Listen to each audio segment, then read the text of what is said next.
शेर ज़रूर बुरा हुआ है लेकिन अभी तक दहाড়না नहीं भूला। তা নমস্কার বন্ধুরা, আমি তুহিন রিভিউলজি চ্যানেলে আপনাদের প্রত্যেককে স্বাগত জানাই। এখন কথা বলবো জাট সিনেমাটা নিয়ে। তা আমি আজকে এইভাবে ভিডিওটি করছি, তার একটাই কারণ, ঘরে একদমই কারেন্ট নেই, যার জন্য আমার বাইরে বসে বসে ভিডিওটা করতে হচ্ছে। তা আমি এই জাস্ট কিছুক্ষণ আগে জাট সিনেমাটা হল থেকে দেখে আসলাম। তা কেমন লাগলো এই সিনেমাটা আজকে আপনাদের সাথে সেটা নিয়ে আলোচনা করব। তা এখানটা গল্পটা যেটা দেখতে পাচ্ছি, যেটা ট্রেলারের মধ্যেও দেখানো হয়েছে, সরি বল। ওই যে সরি বল জায়গার থেকে যখন শুরু হচ্ছে এবং পুরো রানাতুঙ্গার লঙ্কা গিয়ে পুরো লঙ্কা কাণ্ড করে দিয়ে আসছে, সেটা জানতে হলে আপনাকে এই সিনেমাটা হলে গিয়ে অবশ্যই দেখে আসতে হবে।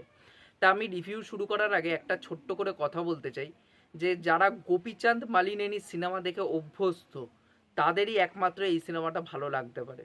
যাদের গোপীচাঁদ মালিনেনির সিনেমা অত বেশি ফলো করেনি তাদের হয়তো খারাপ লাগলেও লাগতে পারে কিন্তু এই সিনেমাটা, কারণ আমি যেহেতু গোপীচাঁদ মালিনেনির সিনেমা ফলো করেছি, তা আমি জানি ওনার ট্রিটমেন্টটা কেমন হয়। একদম মাসালাদার ট্রিটমেন্ট হয়, পুরো মাসি প্রেজেন্টেশন থাকে হিরোর।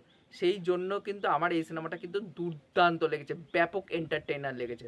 এবং গোপীচাঁদ মালিনেনির থেকে এবং এই সিনেমাটার থেকে কিন্তু আমি হিউজ এরকম কোনো এক্সপেকটেশনও নিয়ে যাইনি যে আমি দারুণ গল্প বা দারুণ কিছু দেখতে চলেছি। আমি মানে এটাই জেনে হলে গেছি যে অ্যাকচুয়ালিতে আমি এন্টারটেইনড হব, পুরো ফার্স্ট টু লাস্ট পুরো এন্টারটেইনড হবো, এই ভেবেই কিন্তু আমি এই সিনেমাটা হলে দেখতে গেছি।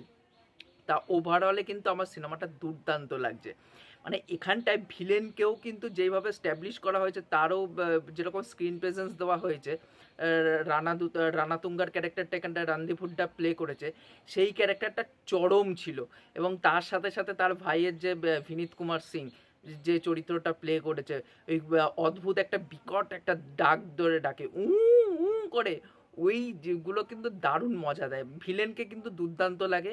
এবং যখন মানে সানি দেওলের এন্ট্রি হয় আমাদের জাট, মানে তখন থেকে সিনেমা অন্য লেভেলে উঠে যায়। মানে তার যে স্ক্রিন প্রেজেন্স, মানে এখনও যে 66-67 বছর বয়স হয়ে গেছে সেটা কেউ দেখে বলতে পারবে না। এখনও তার যা মানে স্ক্রিন প্রেজেন্স আছে এবং যা হুঙ্কার আছে, এখনও বলিউডে মানে বাঘা বাঘা অভিনেতাদের খেয়ে নেবে। মানে কিছুদিন আগে ঈদে রিলিজ করলো সালমান খানের সিনেমা এই সিকান্দার। সেখানটায় সালমান খানকে দেখে কতটা মানে মনে হচ্ছে যে সে টায়ার্ড, একদম পাচ্ছে না, তার স্ক্রিন প্রেজেন্স মানে প্রচণ্ড ক্লান্ত লাগছে তাকে দেখে। এখানটায় সানি দেওয়ালের এত বয়স হয়ে গেছে, সানি দেওয়ালের থেকে মানে সালমান খানের থেকে তো সানি দেওয়াল অনেকটা বড়, প্রায় 7-8 বছরের এজ গ্যাপ আছে। সেরকম সময়েও দাঁড়িয়ে তার যে এতটা স্ক্রিন প্রেজেন্স এবং এতটা হুঙ্কার, সেটা দুর্দান্ত লাগে। মানে যখন বলবে ওই সরি বল, উফ, ওই জায়গাটা দুর্দান্ত লাগে। এবং বারে বারে যখন ওই সরি বলের ওই জায়গাটা মানে যেইভাবে শুরু হয়, মানে দুর্দান্ত। এবং এখানটা গোপীচাঁদ মালিনেনি মানে তার সিনেমাতে একটা কমার্শিয়াল টুইস্ট থাকবে, যেটা আমি নিজের পডকাস্টেও আলোচনা করেছিলাম, সিনেজ্ঞানীর সাথে করেছিলাম, সৌভিকদার সাথে। তা সেখানটাতেও আমি বলেছিলাম যে গোপীচন্দের সিনেমায় একটা মানে কমার্শিয়াল টুইস্ট কিন্তু থাকে। সেই টুইস্ট কিন্তু এখানটায় যখন আসে যে আসলে সানি দেওল কে, সেটা কিন্তু খুব দুর্দান্ত। এবং এখানটায় রানাতুঙ্গার ক্যারেক্টারটা রণদীপ হুড্ডা জাস্ট ফাটিয়ে অভিনয় করেছে। এবং তারও কিন্তু একটা ব্যাক স্টোরি দেওয়া হয়েছে এবং তাকেও যথেষ্ট মানে প্রেজেন্টেশনটা কিন্তু খুব দুর্দান্ত করা হয়েছে। রেজিনা ক্যাসান্দ্রার এই মানে রোলটা দেখে অনেকটা মনে করাচ্ছিল, যদি আপনারা গোপীচাঁদ মালিনের আরেকটা সিনেমা থেকে দেখে থাকেন, আমার ওই সিনেমাটা পার্সোনালি ভালো না, বালেয়ার সাথে করেছিল সিনেমাটা ভিরাসিমা রেড্ডি। তা ভিরাসিমা রেড্ডিতে যেরকম ভাড়ালক্ষ্মী শারদ কুমারের যেরকম প্রেজেন্টেশনটা ছিল, তার প্রেজেন্টেশনটা ঠিক মানে এরকমই ছিল। মানে এখানটা রেজিনার যেরকম প্রেজেন্টেশনটা করা হয়েছে সেগুলো দুর্দান্ত। এবং তার সাথে সাথে একটা জায়গায় মানে ফাইট সিকোয়েন্সগুলো তো চরম লাগে। মানে সানি দেওল বলে এই সিনেমাটা ভালো লেগেছে। যদি সানি দেওলের জায়গায় অন্য কোনো হিরোকে নিয়ে এই সিনেমাটা করা হতো, পার্সোনালি বলতে এতটা ভালো কিন্তু লাগতো না। মানে সানি দেওলের গাড়ি চলছে, গাড়ি আটকে দাঁড়িয়ে আছে, মানে এইগুলো সানি দেওল ছাড়া আর কেউ পারবে না। পাখা খুলে একেবারে সবাইকে ধরে ওখানে পিটাচ্ছে, তারপর হচ্ছে মানে মানুষ এক একজনকে তুলছে, ঘোরাচ্ছে, ছুঁড়ে মারছে, মানে দুর্দান্ত। মানে over the top loud action কিন্তু এখানটায়, প্রচণ্ড লাউড কিন্তু অ্যাকশন এবং মাসিভ প্রেজেন্টেশন যেভাবে দেওয়া হয়েছে সানি দেওয়ালের, দুর্দান্ত। এখানটা সাপোর্টিং কাস্টেও যারা যারা অভিনয় করছে তাদের কাজ বেশ ভালো। হ্যাঁ, এখানে সায়ামি খেরকে যদি বলি, সায়ামি খেরকে সেইভাবে প্রেজেন্ট দেওয়া, মানে তার স্ক্রিন অন টাইমটা কম, বাট তাকেও সেইভাবে প্রেজেন্ট করতে পারেনি, বাট যেটুকুনি তার অভিনয় করার জায়গা ছিল সে কিন্তু ভালো অভিনয় করেছে। এবং তার সাথে সাথে এখানটায় যে অ্যাঙ্গেলগুলো রাখা হয়েছে, যে মানে পুরো ওভারঅল স্টোরি স্ট্রাকচারে, সেগুলো কিন্তু আপনি আরও 10টা তার মানে তেলেগু সিনেমাতে এরকম স্ট্রাকচারের গল্প দেখে ফেলেছেন, যে একটা ক্যারেক্টার যে ছোটোর থেকে বড় হচ্ছে এবং পুরো গ্রামে ত্রাস হয়ে উঠছে, সেই জিনিসগুলো কিন্তু খুব সুন্দর। যদি ক্র্যাক সিনেমাটা দেখে থাকেন, ক্র্যাকেও কিন্তু ওখানটায় সামুথিরা কানির কিন্তু একটা নিজস্ব ব্যাকস্টোরি কিন্তু দেওয়া হয়েছে, সেখানটায় কিন্তু এখানেও দেওয়া হয়েছে যে শ্রীলঙ্কার থেকে আসছে তামিল লিবারেশন আর্মি, যেটা এবার সেই এনডিটি ফোর্স, সেই জিনিসগুলো কিন্তু সুন্দর করে দেখানো হয়েছে। হ্যাঁ, ডেপথে গিয়ে না, বাট কিন্তু খুব দুর্দান্ত। এবং সানি দেওয়ালেরও কিন্তু একটা নিজস্ব ব্যাকস্টোরি আছে, সেগুলোও কিন্তু খুব ভালো লাগে।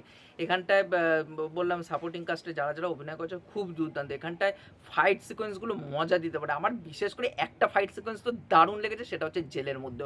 ওইটা আমার পয়সা ভাসুল ফাইট সিকোয়েন্স লেগেছে। ওখানটা সানি দেওয়াল যেভাবে চিল্লাচ্ছে, এবং ওখানটায় যে ডায়লগটা দেওয়া হচ্ছে সানি দেওয়ালেরই একটা সিনেমার বই ডায়লগটা, যে বলবন্ত রায় কা पट्टा पहन लो ইয়ে বর্দি উতারকে, তো ওই যে যেই ডায়লগটা, এখানটাও সেই ডায়লগটাই রাখা হয় যে একটু টুইকিং করে, সেইগুলো কিন্তু সত্যি খুব দুর্দান্ত। এবং যে ডায়লগ বাজি হিরো ভিলেনের মধ্যে, সেগুলো কিন্তু খুব দুর্দান্তভাবে ওয়ার্ক কিন্তু করে। তার সাথে সাথে এখানটায় যে এই যে ইয়ে 2.5 কিলো কা হাত পুরা নর্থ দেখ চুকা है आप সাউথ देखेगा, তো এই যে এই ডায়লগগুলো সত্যি পিওর গুজবাম্পস। এবং সানি দেওল ভাই, যত বলবো তত কম। এবং রণদীপ হুড্ডাও নিজের জায়গায় দুর্দান্ত, মানে ভিলেন হিসাবে সেই কিন্তু ইম্প্যাক্ট কিন্তু ছাড়তে পেরেছে। এবং বিভিন্ন ইন্টারভিউজ দেখছিলাম, তারা বিভিন্ন জায়গায় এটাই বলছিল, যে ইন্টারভিউজের মধ্যে, যে তারা বলছিল যে আমরা অ্যাকচুয়ালি, মানে রণদীপ হুড্ডা এবং বিনীত কুমার সিং, তারা বলছিল যে আমরা অ্যাকচুয়ালি এই সিনেমাটা চোখ বন্ধ করে সাইন করেছি যেহেতু সানি দেওল আছে বলে। এবং এই সিনেমাটা দেখে বোঝা যাচ্ছে যে প্রত্যেকের কিন্তু কনভিকশন আছে। এই যে over the top loud action হচ্ছে, প্রত্যেকের কিন্তু কনভিকশনের সাথে সেগুলো কিন্তু পুল অফ করেছে। মানে যদি কনভিকশন না থাকতো হিরো বা ভিলেনের, তাহলে কিন্তু সেই জায়গায় ফল্টার কিন্তু করে যেত। গল্প কিন্তু আহামরি কিছু না, এরকম গল্প কিন্তু 10টা দেখে ফেলেছি। এখানটা বিজিএমগুলো কিন্তু খুবই দুর্দান্ত, কি ক্যাশ প্রত্যেকটা বিজিএম, থামানের কিন্তু বিজিএম দুর্দান্ত লেগেছে।